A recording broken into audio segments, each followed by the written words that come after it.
Hello everyone, स्वागत है आप सभी का एक बार फिर से आपके online classes study in Prayagraj में। मैं हूं राज। और जैसा कि हम पहले ही डिस्कस कर चुके हैं आप सभी को कि हम जो एनसीईआरटी की क्लासेस स्टार्ट कर रहे हैं वो 6 से लेकर 12 तक की रहेंगी। अब 6 से 12 तक की सारी सब्जेक्ट की बुकें हम पढ़ाएंगे आपको एनसीईआरटी बेस्ड की, जो कि विषयवार होंगे। जैसे अभी हमने शुरू किया है जियोग्राफी, तो जियोग्राफी हमने शुरू किया है। आज ये सेकंड चैप्टर है और सेकंड डे है हमारा। अगर आप फर्स्ट डे पहला चैप्टर देखना चाहते हैं तो आप पिछली वीडियो में देख सकते हैं। पिछली वीडियो हमारे इस चैनल पर उपलब्ध है, आप सभी चाहें तो देख सकते हैं। तो हम विषयवार पढ़ाएंगे और जैसा कि हम पहले ही बता चुके हैं कि एक जो चैप्टर्स ख़त्म होने के बाद हम उसके क्वेश्चन आंसर डिस्कस करेंगे, यानी कक्षा 6 की बुक, क्लास 6 की बुक जब हम पूरी करेंगे तो इसके क्वेश्चन आंसर भी डिस्कस करेंगे और इससे कुछ PDF नोट्स भी हम आपको सेल्फ नोट्स दिलाएंगे। तो आप सभी बने रहिए हमारे साथ। और अगर इंटरेस्टेड है, आप पढ़ना चाहते हैं तो आप किसी भी एग्ज़ाम्स की तैयारी कर रहे हैं, चाहे वो UPPCS हो या UPPSC हो या कुछ भी एग्ज़ाम की तैयारी कर रहे हैं, रेलवे, SSC या अदर्स वनडे एग्ज़ाम की, UPSSC अधीनस्थ सेवा चयन आयोग जो है आपका, इसकी तैयारी कर रहे हैं, तो आप बिल्कुल हमारे चैनल से लगे रहें और पढ़ाई करते रहें। आपको हम अच्छी वीडियो और अच्छे क्वेश्चन आंसर प्रोवाइड कराते रहेंगे। तो आइए हम स्टार्ट करते हैं आज सेकेंड क्लास और सेकेंड चैप्टर। तो ये क्लास 6 की एनसीईआरटी है, आज सेकंड चैप्टर है। अभी क्लास 6 की है, जो कि आपको समझना है मोटा मोटा कि कौन सी चीज़ें क्या हैं, कैसे हैं। तो सेकंड है और चलिए जान लेते हैं हम इसमें क्या दिया है। इसमें अब है ग्लोब अक्षांश एवं देशांतर, यानी ग्लोब पर अक्षांश एवं देशांतर देखा है। पिछली जो वीडियो हम देखे थे उसमें हमारा क्या था, हम आपको बता देते हैं। उसमें सौरमंडल में पृथ्वी थी, यानी सौरमंडल में पृथ्वी की क्या स्थिति है उसको बताया गया था और सारे ग्रहों के बारे में मोटी मोटी जानकारी आपको दी गई थी। तो आप उसको भी देख सकते हैं। और आज आप ग्लोब में अक्षांश एवं देशांतर को देखेंगे। तो हम चलिए शुरू करते हैं। पिछले अध्याय में आप पढ़ चुके हैं कि हमारी पृथ्वी गोलाकार नहीं है, यह उत्तर एवं दक्षिण ध्रुवों पर थोड़ी चपटी एवं मध्य में थोड़ी उभरी हुई है। क्या आप कल्पना कर सकते हैं कि यह कैसी दिखती है? इस संबंध में जानकारी प्राप्त करने के लिए आप अपनी कक्षा में असावधानी पूर्वक ग्लोब में देखिए या ग्लोब को देखिए। ग्लोब पृथ्वी के लघु रूप में एक वास्तविक प्रतिरूप है, यानी कि जैसे ही आपका ग्लोब है वैसे ही आपकी पृथ्वी है। जैसे कि आपको ये ग्लोब दिखाई दे रहा है, ये ग्लोब है, इसमें आपको दिखाई दे रहा होगा एक अक्ष, देखिए आप लोग, ये अक्ष है और इसमें इधर अक्ष है और इधर अक्ष है। तो ये एक उत्तरी अक्ष होता है, एक दक्षिणी अक्ष होता है और ये आपकी ग्लोब है। आप देखे भी होंगे, कहीं ऑफिस में जाते हैं या कहीं पे, खासकर हमने तो देखा है प्रिंसिपल के ऑफिस में टेबल पर ये ग्लोब रखा ही होता है वैसे ज़्यादातर। आइए बात करते हैं इसके बारे में। ग्लोब विभिन्न आकार एवं प्रकार के होते हैं। बड़े ग्लोब जो आसानी से एक स्थान से दूसरे स्थान पर ले जाए जा सकते हैं या नहीं ले जाए जा सकते हैं। जो बड़े हैं वो नहीं ले जाए जा सकते हैं, लेकिन छोटे हैं तो उन्हें ले जाया जा सकता है। पॉकेट में रखने योग्य ग्लोब गुब्बारे जैसे ग्लोब जिनमें हवा भरी जा सकती है एवं आसानी से एक स्थान से दूसरे स्थान तक ले जाए जा सकते हैं। उसी प्रकार इन्हें घुमाया भी जा सकता है, जैसे कुम्हार का पहिया या लट्टू घूमता है, यानी कि हम घुमा सकते हैं। जब ग्लोब ऐसे है और यहाँ पे उसकी पिन लगी हुई है तो हम इसको इस दिशा में घुमा भी सकते हैं। तो कहने का मतलब है कि पृथ्वी के समान किसी गोले एवं किसी बिंदु की स्थिति का वर्णन करना कठिन है। अब प्रश्न उठता है, इस प्रकार की स्थिति कैसे बताई जा सकती है? इसके लिए हमें कुछ बिंदुओं एवं रेखाओं के समक्ष संदर्भ में आवश्यकता होगी। आप देखेंगे कि सुई ग्लोब झुकी हुई अवस्था है इस स्थिति में। उसके बाद आगे क्या है, इसमें आगे दिया गया है। तो इस प्रकार आप देखेंगे कि एक सुई ग्लोब में झुकी हुई अवस्था में स्थिति है, जिसे अक्ष कहा जाता है। अब इसे क्या कहते हैं? अक्ष कहते हैं। हमने आपको पहले ही दिखाया, इसे अक्ष कहते हैं। यहाँ पे ये अक्ष है आपका और ये आपका ग्लोब है पूरा। आगे देख लेते हैं कि इसे अक्ष कहा जाता है। उसके बाद ग्लोब पर वे दो बिंदु जिनसे होकर सुई गुजरती है उत्तरी एवं दक्षिणी ध्रुव हैं, यानी कि ये उत्तरी और दक्षिणी ध्रुव हैं। इस तरीके से अगर हैं तो ये आपका उत्तरी और ये आपका दक्षिणी ध्रुव माना जाता है, या इसे कहा जाता है उत्तरी एवं दक्षिणी ध्रुव कहा।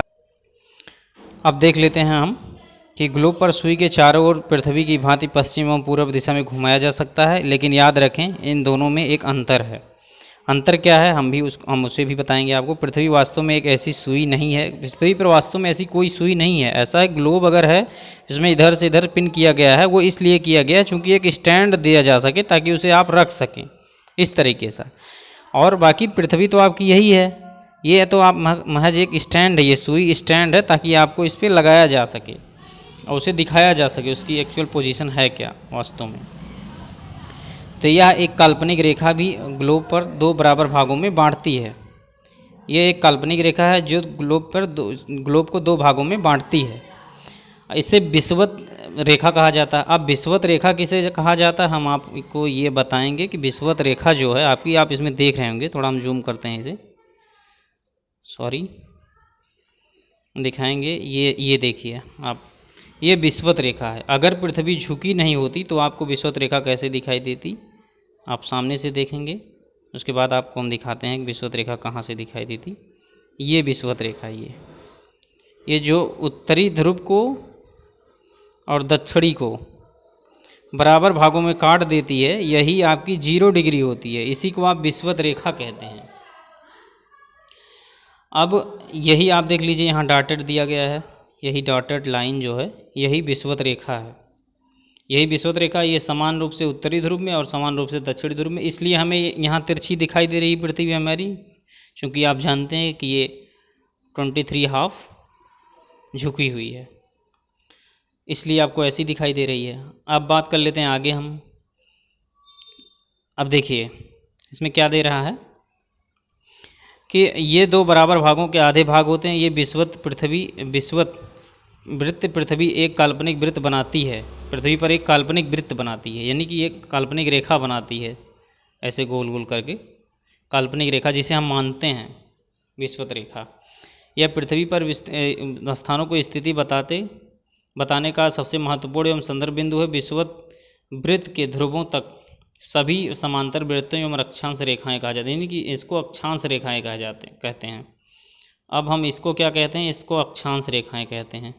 जो विषुवत के समान रेखाएं हैं हम इसको क्या कहेंगे, अक्षांश रेखाएं कहेंगे, इसको हम अक्षांश रेखाएं कहेंगे। और ये ऐसे ही गोल गोल है, ऐसे ही ये विषुवत रेखा है। और इधर भी हैं, जैसे आप देख रहे होंगे, इधर 20, 40, 60, 80 और यहाँ 0 आके हो जाता है, या 90 हो जाता है, 90 कहते हैं, तो 90 होता है, सॉरी।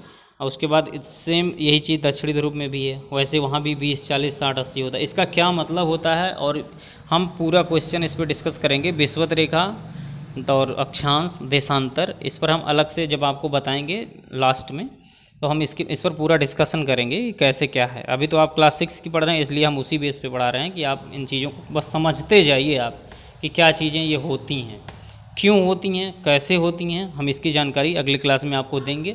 जैसे जैसे आप अभी क्लास 6 की पढ़ रहे हैं, 7th की पढ़ेंगे 8th की पढ़ेंगे, तो उसमें आप जब 9th की पढ़ेंगे तो उसमें आप आगे उसमें समझ पाएंगे। इसमें एक लॉन्गिट्यूड या लैटिट्यूड एक लेसन में है, वहाँ पे ये खुद अपने आप में एक लेसन होगा, तो वहाँ आपको ज़्यादा चीज़ें ये समझ में आएंगी। अब देख लेते हैं आगे हम। विषुवत वृत्त शून्य अंश अक्षांश को दर्शाती है। वो बीच में हमने कहा कि वो बीच में है तो वो 0 डिग्री दर्शाती है। चूँकि विषुवत वृत्त दोनों तरफ से ध्रुवों के बीच दूरी पृथ्वी के चारों ओर के वृत्त की एक चौथाई है, यानी इसकी जो है वो संपूर्ण पृथ्वी की 1/4 है। अगर ये 4 है तो वो 1 है। इसका माप होगा 360 अंश 1/4 यानी 90 अंश। इस प्रकार 90 अंश उत्तरी अक्षांश उत्तर ध्रुव को दर्शाता है, और 90 अक्षांश दक्षिणी ध्रुव को दर्शाता है। वही हमने बताया कि इधर जब 20, 40, 60, 80 चला गया है तो वहाँ 90 डिग्री ऊपर हो जाएगा और 90 डिग्री नीचे हो जाएगा, तो वही चीज़ें हैं। इस प्रकार विषुवत वृत्त के उत्तर को सभी समांतर रेखाओं को उत्तरी अक्षांश कहा जाता है, और तथा विषुवत वृत्त के दक्षिणी स्थित सभी रेखाओं को दक्षिणी अक्षांश कहा जाता है। इसलिए प्रत्येक अक्षांश के मान को उसकी दिशा यानी उत्तर या दक्षिण को भी लिखा जाता है। सामान्यतः इसे उत्तर या दक्षिणी अक्षर से लिखते हैं या व्यक्त करते हैं। उदाहरण के लिए महाराष्ट्र में चंद्रपुर एवं ब्राज़ील, दक्षिण अमेरिका में बेलो हेरिटेज दोनों एक ही अक्षांश 20 डिग्री पर स्थित हैं। लेकिन चंद्रपुर विषुवत रेखा के 20 उत्तर बोले हेरिटेज विषुवत रेखा के 20 20 अंश दक्षिण में स्थित है। इसलिए हम कह सकते हैं कि चंद्रपुर 20 डिग्री उत्तर में अक्षांश पर स्थित है। हेरिटेजे 20 डिग्री दक्षिण अक्षांश पर स्थित है। जैसे जैसे हम विषुवत रेखा पर दूर जाते हैं अक्षांशों का आकार घटता जाता है। अब इसका भी रीजन देख लीजिए। घटता इसलिए जाता है क्योंकि हमारी पृथ्वी गोल है। जब गोल है हमारी पृथ्वी तो यहाँ जब हम बीच में रहेंगे तो हमारी जो है ये दूरियाँ रहेंगी यहाँ ज़्यादा रहेंगी, सबसे ज़्यादा दूर रहेंगे। जब हम ऊपर बढ़ते जाएंगे तो कम दूरी होगी, यहाँ जाएंगे और कम दूरी होगी, यहाँ जाएंगे और कम दूरी होगी। जब हम बिल्कुल मेन पॉइंट पे आ जाएंगे तो यहाँ तो बिल्कुल जीरो हो जाएगा या 90 डिग्री, तो यहाँ दूरी हमारी जीरो हो जाएगी और ये 90 डिग्री उत्तरी ध्रुव हो जाएगा आपका। इस प्रकार आगे क्लास में देखते हैं। इस प्रकार हम जो बात करेंगे महत्वपूर्ण अक्षांशों और रेखाओं के बारे में भी बात करेंगे। इसमें हम आपको बताने वाले हैं क्या है, इसमें देख लेते हैं। महत्वपूर्ण अक्षांश देशांतर एवं समांतर रेखाएं। विषुवत वृत्त 0 उत्तरी ध्रुव 90 डिग्री पे तथा दक्षिणी ध्रुव 90 डिग्री दक्षिणी में। इसके अतिरिक्त अक्षांश समांतर रेखाएं और भी हैं, यानी कि 4 महत्वपूर्ण अक्षांश रेखाएं और भी हैं। वो रेखाएं कौन कौन सी हैं इसमें देख लेते हैं हम। इसमें देख लेते हैं हम कौन कौन सी वो रेखाएं हैं। अब देखिए इसमें बहुत ध्यान से समझिएगा। इसमें क्या है, इसमें आपको सबसे पहले दिखाई देगा विषुवत रेखा यानी 0 डिग्री। इसमें आपको पृथ्वी सीधे दिखाई गई है एक तरीके से। मान लीजिए हमको साइड व्यू अभी देखने को मिल रहा है तो इसमें आपको दिखाई दे रहा होगा ये विषुवत रेखा है। इसके 23.5 डिग्री उत्तर में कर्क रेखा है। कर्क रेखा जो हमारे भारत से होकर गई है और आपने देखा भी होगा हमारी जो है भारत से होकर जाने का मतलब कहाँ से गई है, राजस्थान, गुजरात, मध्य प्रदेश, छत्तीसगढ़ और पश्चिम बंगाल, त्रिपुरा, मिजोरम से होकर गई है। तो यही वही कर्क रेखा है जो इधर से गई है। उसके बाद फिर देख लेते हैं ये 23.5 डिग्री आपको दिख रही होगी। उसके बाद आपको मिलेगा उत्तरी ध्रुव वृत्त जो मिलेगा उष्णकटिबंधीय क्षेत्र का इधर 66.5 डिग्री मिलेगी उत्तरी ध्रुव। सेम चीज़ें वही दक्षिण में भी हैं, यहाँ भी 23.5 डिग्री आपको उत्तर में। दोस्तों एक चीज़ ध्यान रखिएगा आप लोग, ये दूरियाँ बराबर ही हैं। ये दूरियाँ जो हैं वो बराबर हैं। विषुवत रेखा 0 पर है तो उसके 23.5 डिग्री दक्षिण में कर्क रेखा रहेगी, उत्तर में, और 23.5 डिग्री दक्षिण में जो है मकर रेखा रहेगी। फिर जो है 66.5 डिग्री ये हो जाएगी, ये भी दूरियां बराबर रहेंगी और ये भी दूरी बराबर रहेगी। तो ये दूरियां समान होती हैं पृथ्वी पर, इसीलिए हम किसी स्थान को एक पर्टिकुलर नाम दे सकते हैं या पर्टिकुलर एक किसी कोड से हम इसे डिनोट करते हैं। चलिए तो हम आगे बढ़ते हैं। अब देख लीजिए जो वहाँ पर हमने आपको दिखाया वो यहाँ पे लिखा गया है। उत्तरी गोलार्ध में कर्क रेखा 23.5 डिग्री, उसके बाद दक्षिणी गोलार्ध में मकर रेखा 23.5 डिग्री, 23.5 डिग्री। विषुवत वृत्त के 66.5 उत्तर में ध्रुव वृत्त तथा विषुवत रेखा के 66.5 डिग्री दक्षिण में दक्षिणी ध्रुव है। तो हमने आपको जो बताया वही चीज़ें हैं यहाँ पे, जैसा आपने देखा भी चित्र में पहले भी। फिर से देख लीजिए यही चीज़ें हैं। 66.5 डिग्री इधर ये है और 66.5 डिग्री इधर ही है। 23.5 डिग्री दक्षिण में मकर रेखा और 66.5 डिग्री उत्तर में कर्क रेखा है। इन्हें पूछा भी जाता है कभी कभी हमारे छोटे एग्जामों में, वनडे एग्जाम्स में अक्सर पूछ लिए जाते हैं किसकी स्थिति कहाँ से है और ये कहाँ कहाँ से होकर गए हैं। जब हम आपको इंडिया पढ़ाएंगे तो उसमें आपको हम जब भारत का भूगोल पढ़ाने लगेंगे तो उसमें कर्क रेखा कहाँ से गई है, क्यों गई है, इसके प्रभाव क्या हैं, इन सारी चीज़ों की जानकारी हम आपको अगली कक्षा में देंगे। अगली कक्षा यानी कि जब आगे आएगी ये, तो उसमें हम आपको ज़रूर देंगे। अब देख लेते हैं पृथ्वी के ताप कटिबंध। पृथ्वी के ताप कटिबंध क्या हैं? कर्क रेखा एवं मकर रेखा के बीच सभी अक्षांशों पर सूर्य वर्ष में एक बार दोपहर में सिर के ठीक ऊपर से गुजरता है, इसलिए यह क्षेत्र सबसे अधिक ऊष्मा प्राप्त होता है। इस क्षेत्र में इसे उष्णकटिबंधीय क्षेत्र कहा जाता है। कर्क रेखा एवं मकर रेखा के बीच के सभी अक्षांशों पर सूर्य वर्ष में एक बार दोपहर में सिर के ठीक ऊपर होता है, यानी कि जब दोपहर होता है तो ये ठीक ऊपर होता है हमारे, जब परछाई हमारी छोटी हो जाती है, बिल्कुल छोटी हो जाती है, इसलिए इस क्षेत्र में सबसे अधिक ऊष्मा प्राप्त होती है और इसे उष्णकटिबंधीय क्षेत्र भी कहा जाता है। कौन सा? ये वाला उष्णकटिबंधीय क्षेत्र, यानी कि इस क्षेत्र की बात कर रहा है, इस क्षेत्र की बात कर रहा है, उष्णकटिबंधीय क्षेत्र की। यहाँ की बात कर रहा है। और आगे देखते हैं हम, कर्क रेखा तथा मकर रेखा के बाद, कर्क रेखा तथा मकर रेखा के बाद किसी भी अक्षांश पर दोपहर का सूर्य कभी भी सिर के ऊपर नहीं होता है। ध्रुव की तरफ से सूर्य की किरणें तिरछी होती जाती हैं। इस प्रकार उत्तरी गोलार्ध में कर्क रेखा एवं उत्तर में उत्तर ध्रुव वृत्त तथा दक्षिणी गोलार्ध में मकर रेखा एवं दक्षिणी ध्रुव वृत्त के बीच वाले क्षेत्रों का तापमान मध्यम रहता है, इसलिए इसे शीतोष्ण कटिबंधीय कहा जाता है। आप यहीं से समझ सकते हैं कि उष्ण कटिबंधीय क्या है और क्या है शीतोष्ण कटिबंधीय, आप समझ सकते हैं यहीं से उष्ण कटिबंधीय कौन सा है और कौन सा शीतोष्ण कटिबंधीय है, तो आप इसे समझ सकते हैं इसलिए। और आगे देखते हैं हम, उत्तरी गोलार्ध में उत्तरी ध्रुव एवं वृत्त एवं उत्तरी ध्रुव तथा दक्षिणी ध्रुव, उत्तर ध्रुव वृत्त एवं उत्तरी ध्रुव तथा दक्षिणी गोलार्ध में दक्षिण ध्रुव वृत्त तथा दक्षिणी ध्रुव, यानी दक्षिण ध्रुव कहते हैं और दक्षिणी ध्रुव कहते हैं। दक्षिणी वृत्त यानी गोल है तो वृत्त दक्षिणी होगा और ध्रुव भी दक्षिणी होगा, यही बताया गया इसमें। इसलिए इसे शीत कटिबंधीय क्षेत्र कहते हैं, क्योंकि यहाँ सूर्य क्षितिज से ज़्यादा ऊपर नहीं आ पाता। अब देखिए, हम आपको एक एग्जाम्पल बहुत अच्छा बताने वाले हैं। मान लीजिए कि ये हमारी पृथ्वी है, मान लीजिए कि ये हमारी पृथ्वी है, वो भी तिरछी है, कुछ इस तरीके से है। जब यहाँ सूर्य है और हम इसके ये चक्कर लगा रहा है इस तरीके से, तो जहाँ पे फोकस्ड ज़्यादा पड़ेगा वहाँ पे टॉप व्यू जब आप देखेंगे तो आपकी परछाई जीरो हो जाएगी, शून्य हो जाएगी। इसका मतलब है कि जब आपके ऊपर फ्रंट पर है कोई चीज़, तो वहाँ पे आपकी परछाई छोटी इसलिए पड़ रही क्योंकि वो बहुत टॉप पर है, यानी कि नज़दीक है, ऊपर है, तो गर्मी ज़्यादा यहाँ पड़ने लगती है। कौन से क्षेत्र में? विषुवत वृत्त के उत्तरी उष्ण कटिबंधीय, और उसके बाद जब उसके और उत्तर बढ़ेंगे तो उत्तरी शीतोष्ण कटिबंधीय, यानी कि यहाँ पे लाइट और कम पड़ने लगी, यहाँ पे लाइट और कम पड़ने लगी। जब यहाँ पे हम हैं तो यहाँ लाइट और कम पड़ेगी, और हम यही यहाँ और ऊपर देखेंगे तो और कम पड़ेगी। यहाँ इसलिए हो जाता है उत्तरी शीत कटिबंधीय, यहाँ हो जाता है। वही सेम चीज़ें इधर हैं, इधर भी लाइट कम पड़ेगी, उससे ज़्यादा इधर पड़ेगी और पूरी लाइट यहाँ पड़ेगी। आगे हम आपको और बताएंगे ज्योग्राफी में, जिसमें विषुवत रेखा के जो आसपास के क्षेत्र हैं, यहाँ पे हमेशा वर्षा होती है, हमेशा धूप रहती है, बारिश होती रहती है। यहाँ पे एनवायरनमेंट बहुत अच्छा माना जाता है, जो कि हम और आगे डिस्कस करेंगे आपसे। आगे देख लेते हैं देशांतर क्या है। अब आप देशांतर देख लीजिए क्या क्या है।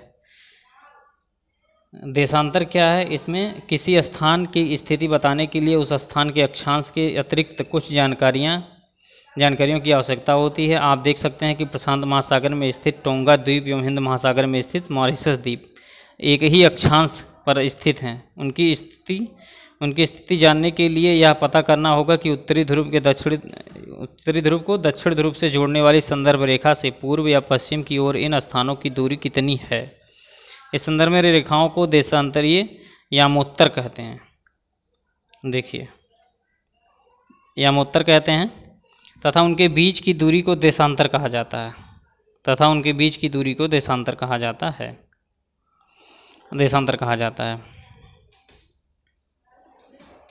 या देशांतर के अंशों में मापा जाता है। अब देशांतर क्या है? जब ये आपका ग्लोब है और इसमें जब ये बने हैं विषुवत रेखा, ये तो जीरो हो गई, इसके आसपास जो इस तरीके से बने हैं पूर्व से पश्चिम, इसको तो हमने अक्षांश नाम दे दिया है। अब हम देख लेते हैं जब और जो उत्तर दक्षिण में बने हुए हैं, इनको हम देशांतर कहते हैं। ये इसको बांटता है, डिवाइड करता है। और फिगर में ही हम आपको दिखा देते हैं। ये देखिए, प्रमुख यामोत्तर जो है आपकी ये 0 डिग्री है। प्रमुख यामोत्तर आपकी ये 0 डिग्री है, ये प्रमुख यामोत्तर है। उसके बाद ये जो लाइनें आपको दिख रही हैं बराबर, ये आपकी देशांतर रेखाएं हैं। इसको हम पूरा, इन दोनों को अक्षांश तथा देशांतर के संयुक्त रूप से हम क्या कहते हैं? ग्रिड कहते हैं। अभी आगे आपको मिलेगा, तब तक आप देखते रहिए। अब देखिए, अक्षांश रेखाओं में अब ये देखिए आपको इसमें क्या कह रहा है। ये अर्धवृत्त हैं तथा उनके बीच की दूरी ध्रुवों की तरफ से बढ़ने पर घटता है एवं ध्रुवों पर शून्य हो जाती है, जहाँ सभी देशांतरीय यामोत्तर आपस में मिलती हैं। अक्षांश समांतर रेखाओं के भिन्न सभी देशांतरीय यामोत्तर की लंबाई समान होती है। सबकी लंबाई समान इसलिए होती है, इसका भी एक रीज़न है, अब दिखाते हैं हम आपको। जो चीज़ें, जो रेखाएं जब यहाँ से ये आ रही है तो ये आपकी जीरो हो गई। अब जो यहाँ से चल रही हैं उनकी भी रेखा, उनके दूरियां समान हैं, दूरियां सबकी समान है, लंबाई भी समान है इनकी। चूँकि जब ये समान रेखाएं इनको समान डिवाइड कर रही हैं ना, इसको समान डिवाइड कर रही हैं, तो इनकी दूरियां भी समान होगी।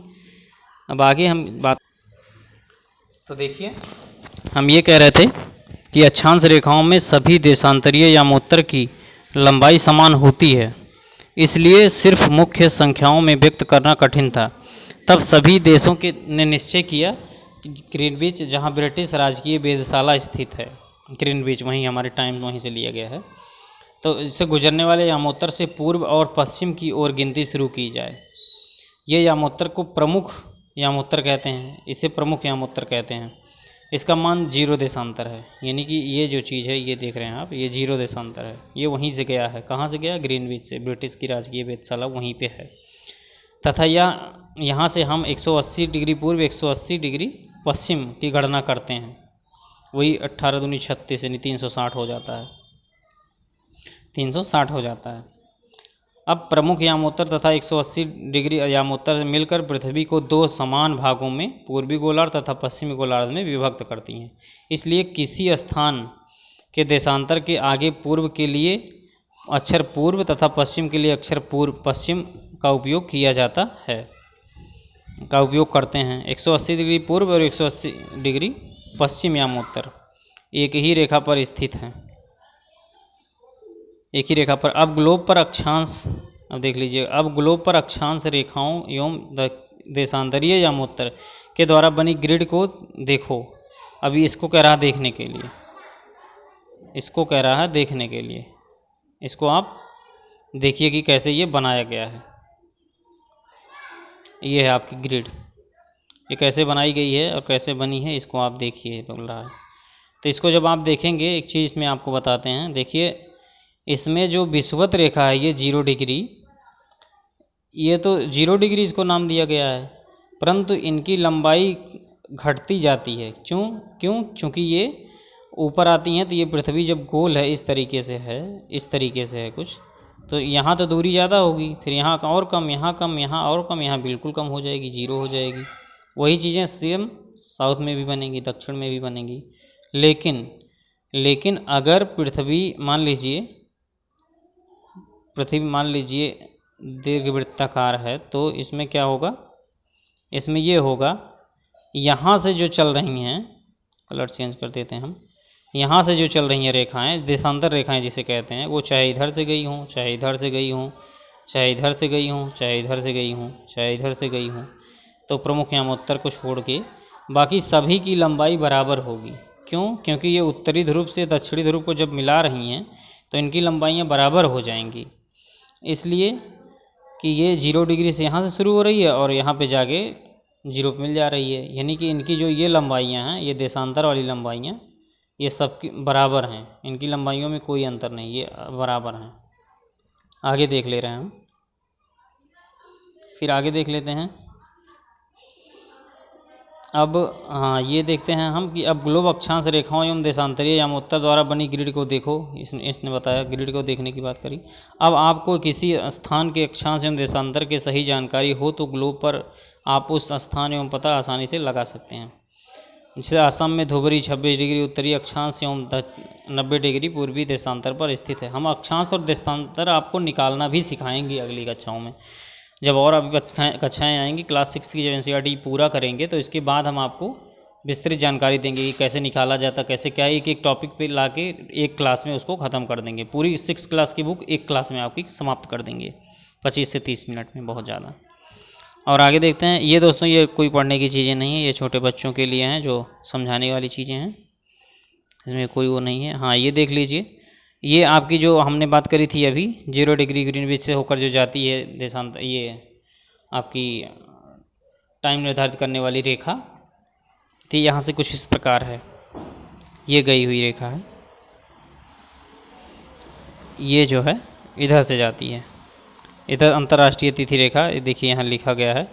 हाँ, अगर आपको क्वालिटी सही नहीं मिलेगी तो आप क्वालिटी बढ़ा लेना, आपको ज़रूर अच्छी वीडियो दिखाई देगी।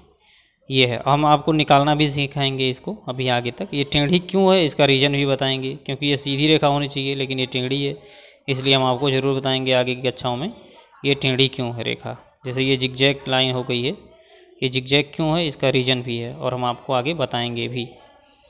अब देखिए देशांतर और समय की बात कर रहा है। समय और देशांतर देख लीजिए। समय को मापने का सबसे अच्छा साधन पृथ्वी, चंद्रमा एवं ग्रहों की गति है। सूर्योदय एवं सूर्यास्त प्रतिदिन होता है। स्वाभाविक ही है कि पृथ्वी पूरे विश्व में समय निर्धारित करने का सबसे अच्छा साधन है। यानी कि ये जो है समय निर्धारित करने का सबसे अच्छा साधन है। आज दोपहर को सबसे छोटी एवं सूर्योदय के बाद सूर्यास्त सबसे लंबी होती है, ऐसा क्यों है? तो ग्रीनविच लिखा है यहाँ पे, लेकिन ग्रीनविच है उसका नाम, पर स्थित प्रमुख यामोत्तर एवं सूर्य जिस आकाश के सबसे ऊंचे बिंदु पर होगा उस समय यामोत्तर एवं पर स्थिति सभी स्थानों पर दोपहर होगी। यानी कि जहाँ होगा, जिस यामोत्तर पर होगा ऊपर, उसके सभी लाइनों पर, जैसे हमने दिखाया आपको, अक्षांश जितने भी हैं उस अक्षांश पर उतने ही समय में और उतने ही धूप होगी, उतनी तेज बारिश होगी, या जो भी है सूर्य की प्रतिक्रियाएं वो उस जो अक्षांश है उस पर समान रूप से होंगी। ऐसा नहीं कि एक अक्षांश पे अलग अलग हो, नहीं, समान अक्षांश पर समान तरीके से होंगी। आगे देखते हैं हम। ये चूँकि पृथ्वी पश्चिम से पूर्व की ओर चक्कर लगाती है, बहुत क्वेश्चन पूछा जाता है, ये हज़ारों बार पूछा गया क्वेश्चन है। पश्चिम से पूर्व की ओर चक्कर लगाती है, अतः वे स्थान जो ग्रीनविच से पूर्व हैं उनका समय ग्रीनविच समय से आगे होगा, जो पश्चिम में हैं उनका समय पीछे होगा। समय के अंतर की दर गणना निम्नलिखित विधि से की जा सकती है। पृथ्वी पर 24 घंटे में अक्षांश 360 डिग्री घूम जाती है, यानी 24 घंटे में अपने अक्ष पर 360 डिग्री घूम जाती है, यानी पूरा रोटेट कर जाती है 360।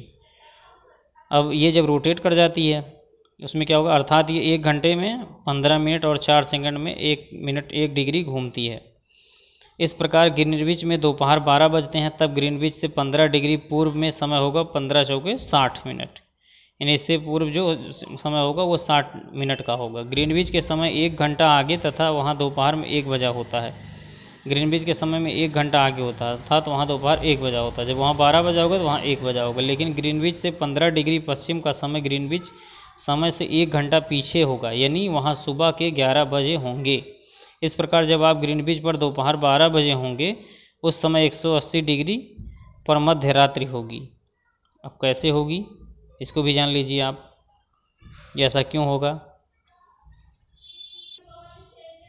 तो बात हम कर रहे थे कि इस पे कैसे समय का जो है अलग अलग निर्धारण किया गया है। अब मान लीजिए आपकी पृथ्वी है, ये पृथ्वी है और यहाँ से अंतर्राष्ट्रीय तिथि रेखा गई है। पृथ्वी घूर्णन भी करती है अपने अक्ष पर, तो इसमें क्या दिया है, इसमें 24 घंटे में अपने अक्ष पर 360 डिग्री घूमती है, 1 घंटे में 15 मिनट एवं 4 मिनट में 1 डिग्री घूमती है। 1 घंटे में 15 डिग्री और 4 मिनट में 1 डिग्री घूमती है। अब जब दोपहर में 12 बज जाते हैं, दोपहर में 12 बजते हैं, तो ग्रीनविच से 15 डिग्री पूर्व में समय होगा 15 चौके यानी 60 मिनट का अंतर आ जाएगा। 60 मिनट यानी कि 1 घंटा का अंतर आ जाएगा टोटल। अब 1 घंटे का अंतर आने का मतलब है कि आपका अगर उधर 1 घंटे का अंतर आ रहा है इस साइड में, तो इधर भी 1 घंटे का अंतर आएगा। यानी कि अगर दोपहर में वहाँ 1 बज रहा है तो ग्रीनविच पर दोपहर में 12 बजे होंगे, तो उस समय 180 डिग्री पर क्या होगा, मध्यरात्रि होगी। यहाँ मध्यरात्रि होगी, उसके इधर क्या होगा, यहाँ पे आपका 1 बज रहा होगा।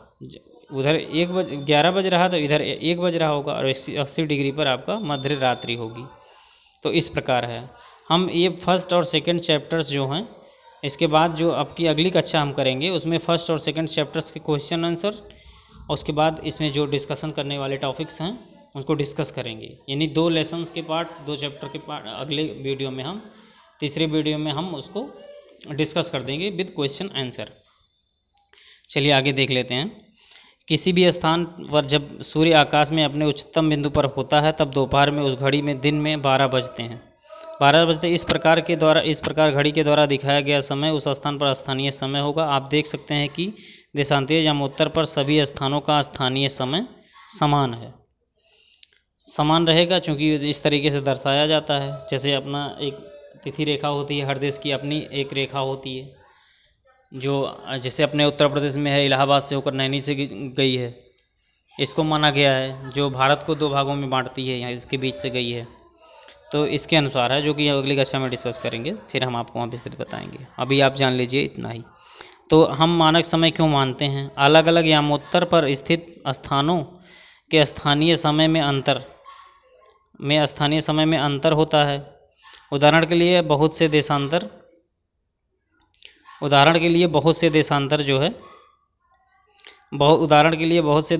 देशांतरों से होकर गुजरने वाली रेलगाड़ियों के समय सारणी तैयार करना कठिन है। भारत में गुजरात के द्वारका तथा असम के डिब्रूगढ़ के स्थान में समय में लगभग 1 घंटे 45 मिनट का अंतर होगा।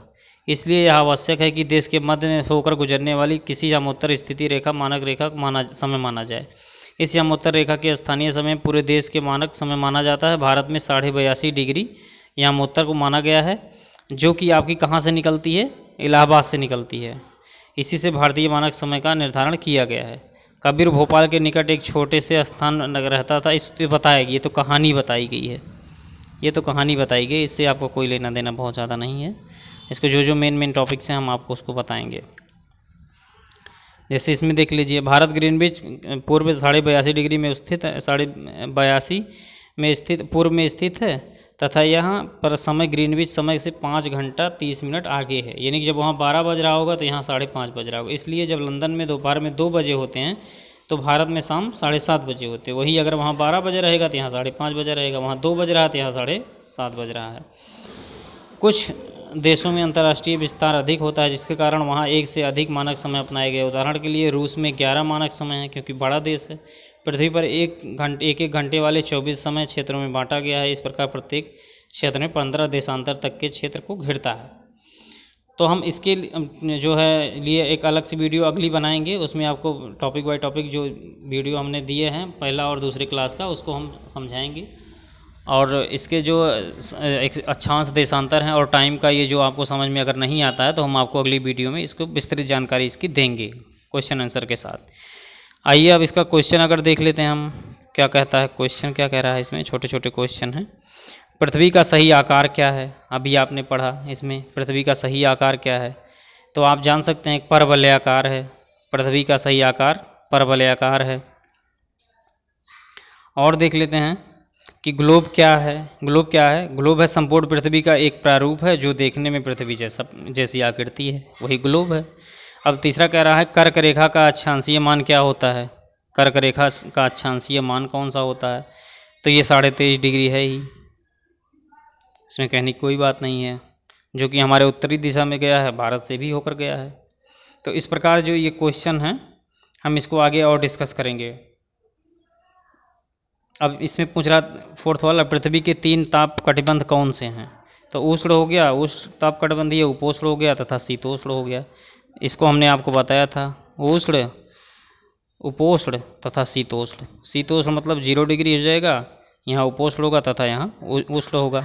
अगली कक्षा में आपको डिस्कस करेंगे अच्छे से।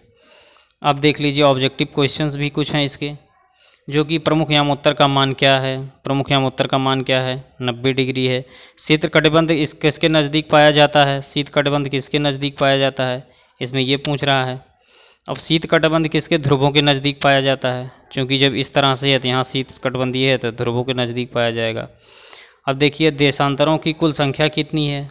180 डिग्री है। क्यों? क्योंकि 90 इधर है और 90 उधर है, तो टोटल मिला के 180 डिग्री हो गई। अब उसी में देख लीजिए कि दक्षिणी ध्रुव वृत्त स्थित है। दक्षिणी ध्रुव स्थित है कहाँ? दक्षिणी गोलार्ध में स्थित होगा। अब ग्रिड किसका जाल है? ग्रिड क्या है? ग्रिड हमने आपको जैसा बताया ही, अक्षांश एवं देशांतरों के समूह सामूहिक रूप से क्या कहेंगे? हम ग्रिड कहते हैं। आगे देख लीजिए, ये भरने वाला स्थान इसमें दिया, मकर रेखा कहाँ स्थित है? दक्षिणी गोलार्ध पर स्थित है। भारत का मानक यामोत्तर कहाँ है? कितना 82.5 डिग्री है, 82.5 डिग्री है। जीरो याम उत्तर को किस नाम से जाना जाता है? तो ग्रीनविच नाम से जाना जाता है, लंदन से होकर गई है। देशांतरों के बीच की दूरी को क्या कहा जाता है? इसके देशांतरों के बीच की दूरी को ध्रुव की तरफ घटती जाती है, सॉरी ध्रुव की तरफ घटती जाती है। देशांतरों के बीच की दूरी यहाँ घटती लिखा है, इसलिए घटती जाती है। उत्तरी ध्रुव वृत्त जो है उत्तरी गोलार्ध में स्थित है, उत्तरी ध्रुव है तो उत्तरी गोलार्ध में स्थित है। तो ये छोटे छोटे क्वेश्चन हम अगली कक्षा में आपको संपूर्ण तरीके से बताएंगे।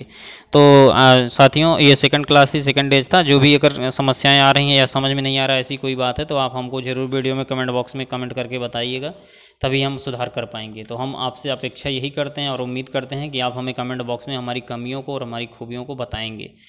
तो थैंक यू दोस्तों। अगर हमारी क्लास ये अच्छी लगी तो वीडियो को सब्सक्राइब, शेयर तथा लाइक करिए। आप सभी को धन्यवाद।